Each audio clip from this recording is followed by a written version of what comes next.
what are some red flags, in your opinion, to look for in auto claims that would indicate you really should go kind of the extra mile and gather as much information as you can on that claim? So, you know, the way technology is, and hearing Brennan talk about this stuff, it's just like, in this industry, if you blink, you miss, some of the, really interesting and beneficial technologies that are out there. But some things don't ever change. And that's when we talk about red flags. If something seems suspicious, we're looking at vehicle red flags. Could be damage doesn't match the alleged incident. In other words, you're looking at pictures of the damage and it doesn't really equate to what they described or what they originally reported.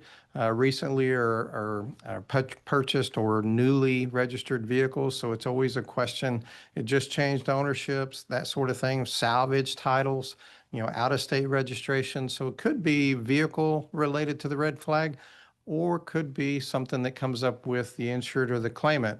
History of multiple claims, overly eager to settle, refusal or delay in providing requested documentation, which is always a red flag. Yeah, I'll send that to you, but then they never send you the document they agreed to send.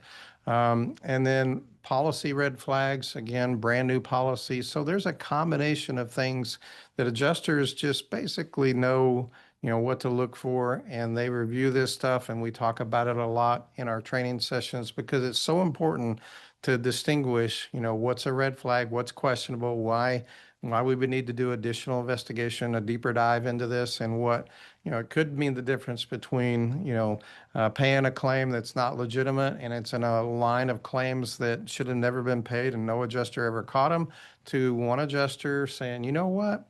Let me look at this a little more, getting information, maybe even getting some information from the CDR. And now you've got enough data to say this one's fraudulent. And it turns out it was related to a lot of other claims.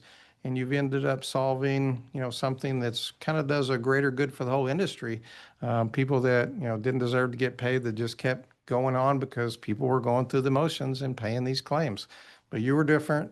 You stood in the gap there and said, you know what, let me just look at this a little bit more closely. So I really, admire when adjusters do that. And even though it might be harder day for them and more work for them, they do the right thing. And that's always refreshing to see.